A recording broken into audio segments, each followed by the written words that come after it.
Hello everyone, কেমন আছেন আপনারা সবাই? ভালো থেকো ডায়েরিজে আপনাদের সবাইকে স্বাগত। শীত পড়ছে, তাই ভাবলাম নতুন একটা কিছু আইটেম বানাই। শীত আসলে তো একটু খেতে ভালোই লাগে, কি বলুন, তাই না? এরপরে তো ফুলকপি বাঁধাকপি এগুলো তো আমরা খেতেই থাকবো, কিন্তু আজকে ভাবলাম কি দিয়ে শুরু করি। তাই রাজমা চাওয়াল আজকে আমি আমার ডিনারের আইটেম রেখেছি। চাওয়াল আমি আগে থেকেই বানিয়ে রেখেছিলাম, কিন্তু রাজমাটা ভাবলাম বানাতে বানাতে আপনাদের সাথে রেসিপিটাও শেয়ার করে ফেলি। আমি আমার স্টাইলে কিভাবে রাজমা মশলা বানালাম, চলে আসুন দেখে নেওয়া যাক।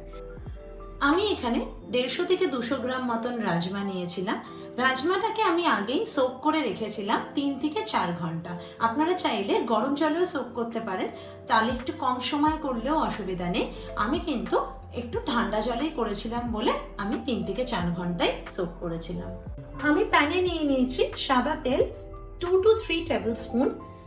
তেল গরম হওয়ার পরে আমি দিয়ে দিলাম সাদা জিরে, গোটা জিরে,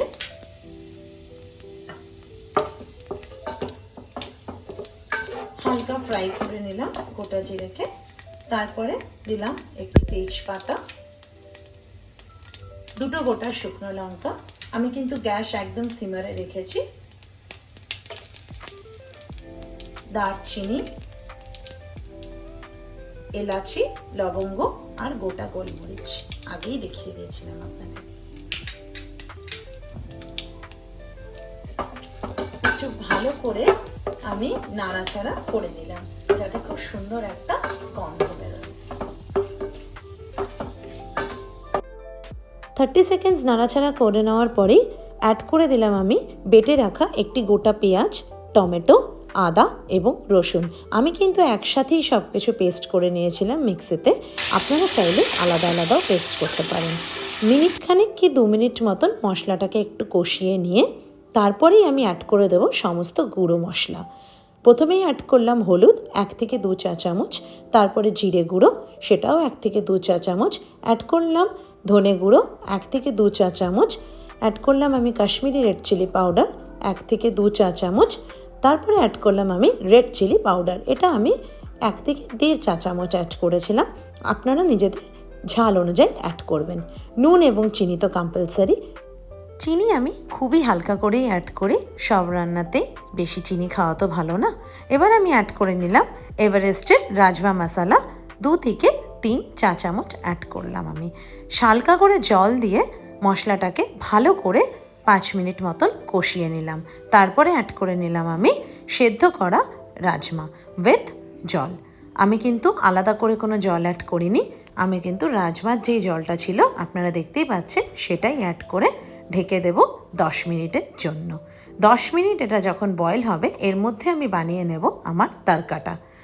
প্যানে অ্যাড করে নিলাম সাদা তেল এবং ঘি, গোটা জিরে, শুকনো লঙ্কা, চপড করে রাখা গার্লিক অ্যান্ড জিঞ্জার। 1 থেকে 2 মিনিট মতন হালকা আঁচে ফ্রাই করে নেব। সিমারে রেখেই কিন্তু আমি ফ্রাই করব, বেশি গ্যাস বাড়াবো না। তারপরে আমি হালকা করে অ্যাড করে নেব একটু গুঁড়ো কাশ্মীরি রেড চিলি পাউডার, আর সাথে অ্যাড করে নেব আমি হিং।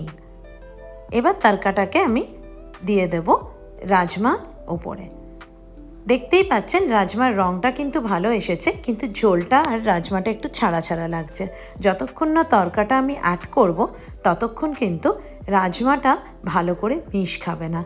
সবার শেষে অ্যাড করে নিলাম আমি একটু জল, তারপরে অ্যাড করলাম আমি হাফ লেমন, যাতে একটু হালকা খাট্টা খাট্টা হয়, ভালো লাগে বেশ রাজমাটা খেতে। এবার আমি অ্যাড করলাম একটা গ্রিন চিলি, লাস্টে অ্যাড করে নেব আমি চপড করে রাখা ধনে পাতা। 30 সেকেন্ডস মতন আমি নাড়াচাড়া করে মিশিয়ে নেব রাজমার সাথে ধনে পাতা। রাজমা রেডি হয়ে গেছে। আমি কিন্তু একটু গ্রেভি বেশিই রেখেছি, আপনারা চাইলে কমও রাখতে পারেন। আর আমার এই রেসিপিটা যদি আপনাদের ভালো লেগে থাকে তাহলে আমার চ্যানেলকে লাইক, শেয়ার আর সাবস্ক্রাইব করতে ভুলবেন না যেন। সঙ্গে থাকুন আর এরকমই আরও নতুন নতুন জিনিস দেখার জন্য আমাকে ফলো করুন। ভালো থাকুন।